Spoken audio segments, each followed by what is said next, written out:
So last time we left off, you'll recall that Joseph Smith is running for which office in the United States? He's running for president. Who was his vice presidential running mate? Sidney Rigdon.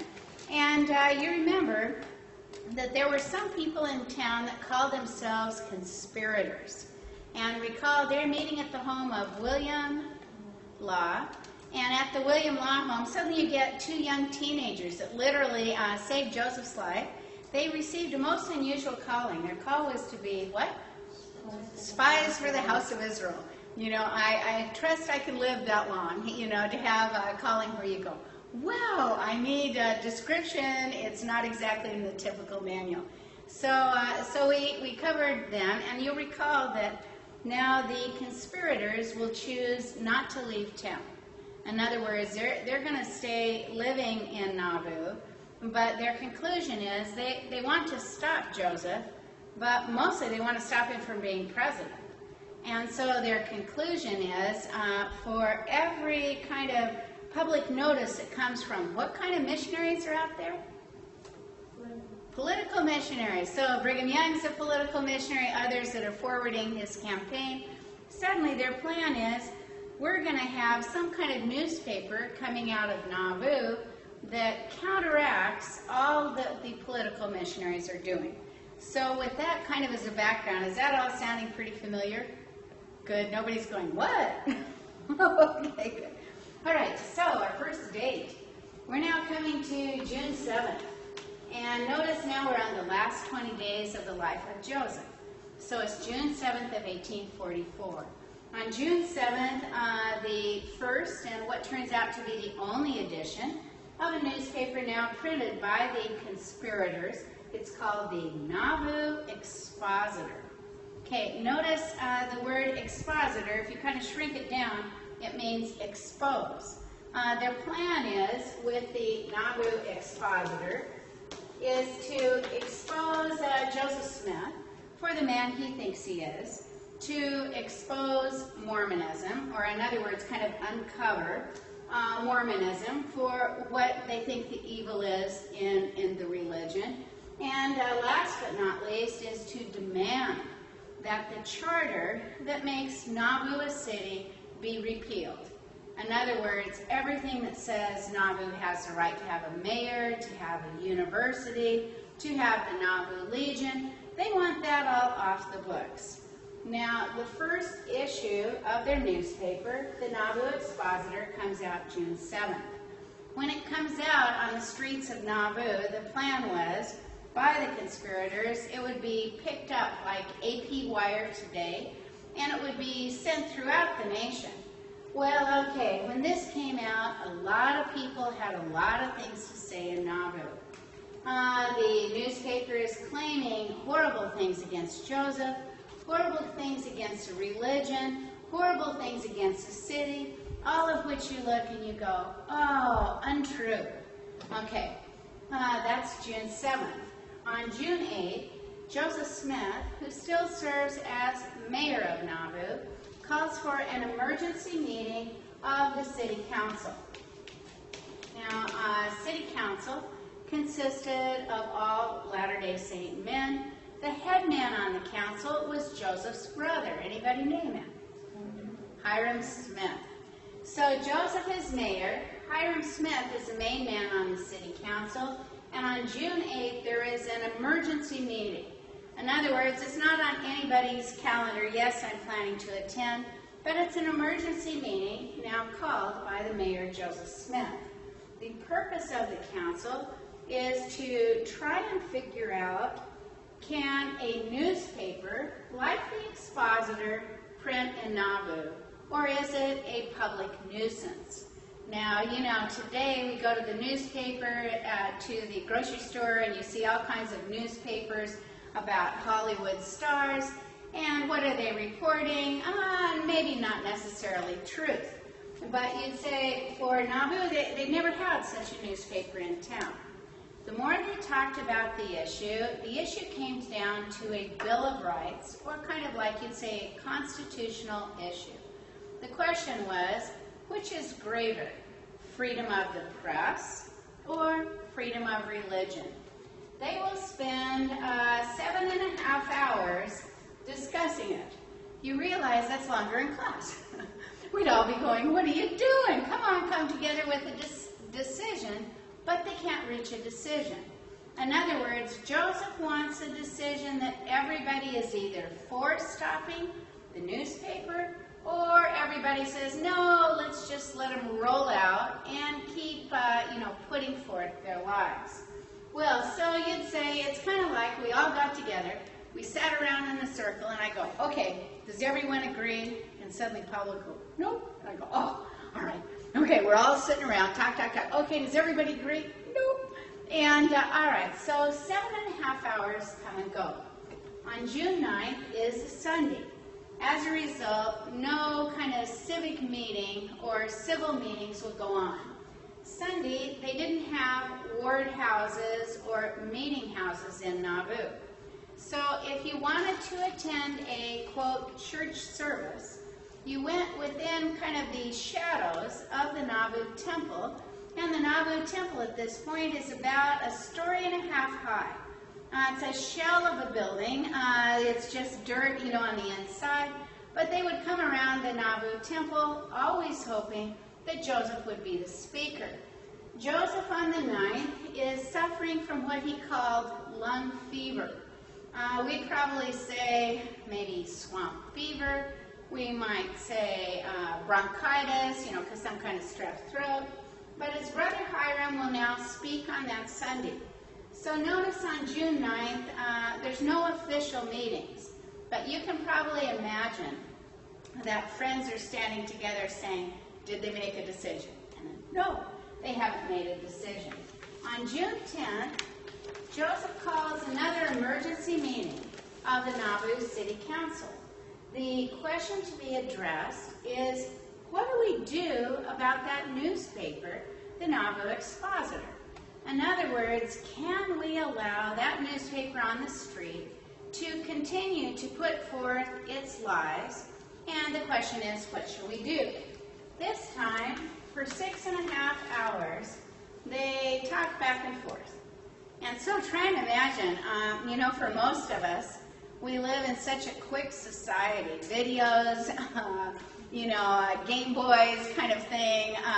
We're all, even basketball games, they go too long, 3-hour block of church. We're like, we want things moving fast. And suddenly the topic is the very same. Finally, if you put them together, 14 hours later, they finally all agree. And, their agreement is that newspaper needs to stop printing.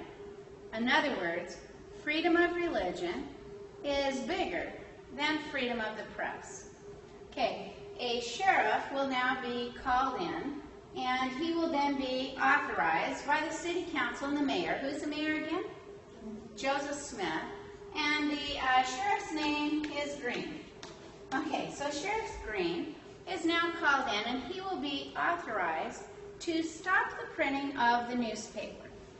Well, Sheriff Green gets pretty excited, and so he literally goes through the streets of Nauvoo and says, anybody want to help me stop the conspirators? Oh, sure. Suddenly it's the same scene. You get men with bullets on their belts crossing. You get guns, you get knives, and suddenly he's got over 300 men. He now heads down to the main street in town, which is called Mulholland Street. And when he gets to Mulholland Street, there's a small log cabin in which the newspaper was being printed. Well, 300 plus men with guns, with knives, they want action. And as they get down there, instead of, putting up any kind of sign that says you are no longer allowed to print, they break the door down. They break out the windows. You remember how expensive windows are always the most expensive part. They go inside this little log cabin. They grab the press on which the newspaper is printed. They haul it out to the street. They destroy the press. They take, those old kind of prints, they have little pieces of type. Here's an A, and they, would put it in their things. They take all those little pieces of type, They throw them in the street. They find the second edition. They destroy the second edition.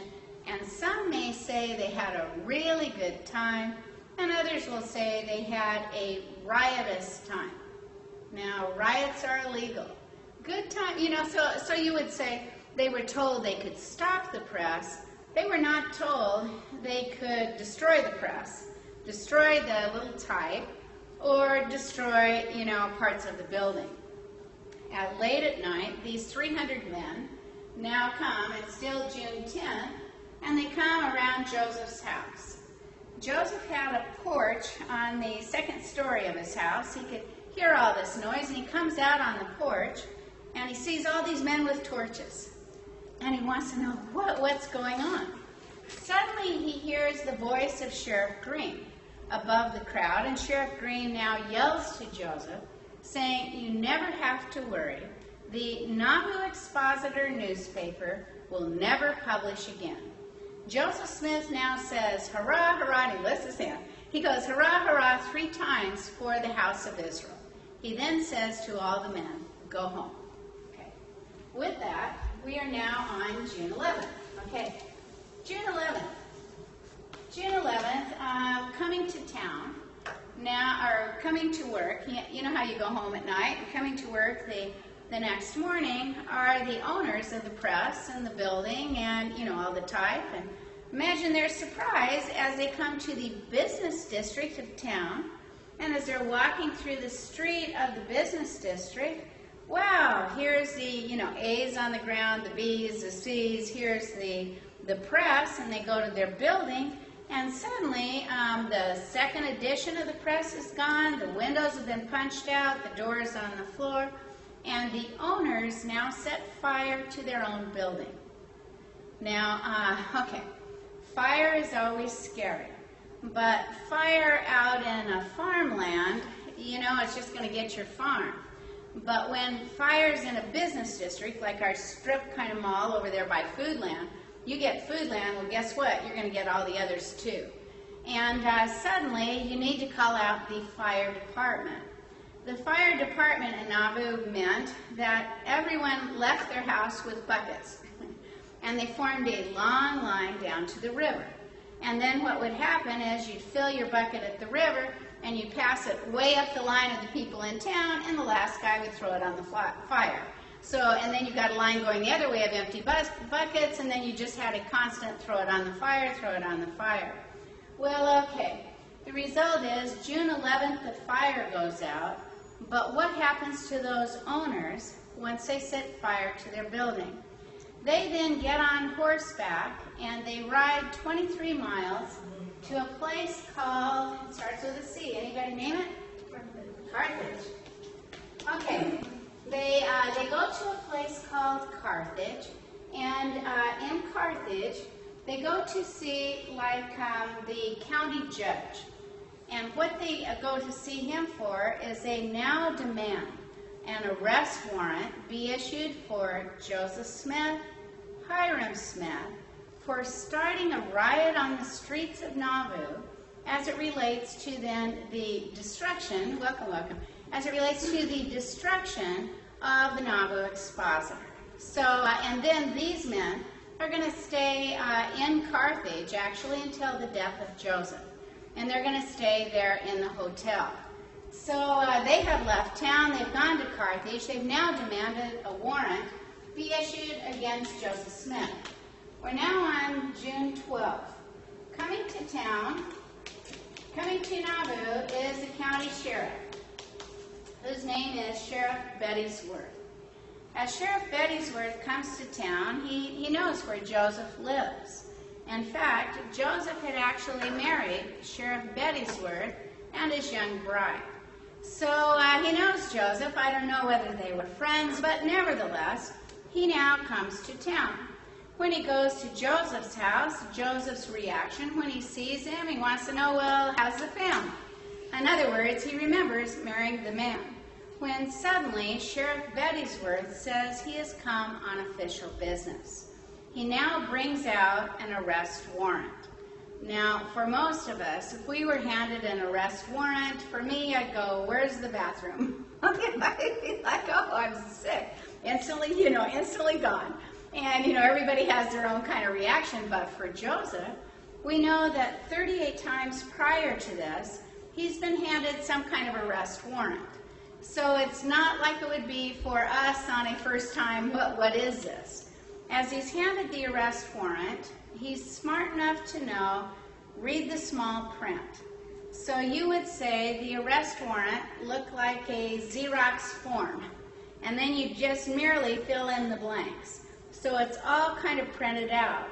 As Joseph now looks at the fill in the blanks, he can see his name, he can see the name of Hiram Smith, and he can see then the charge against these men, which is what? Okay, riot, because of what? Destruction then of this newspaper, right? And so he can see that, but he's smart enough now to read the tiny print. You know how you sign a contract and you're like, oh yeah, and but suddenly he's now looking for small print. As he sees the small print, he sees that he and his brother can stand trial in any place in Hancock County before any judge. Now, Joseph's no dummy. Does he want to go to Carthage? No.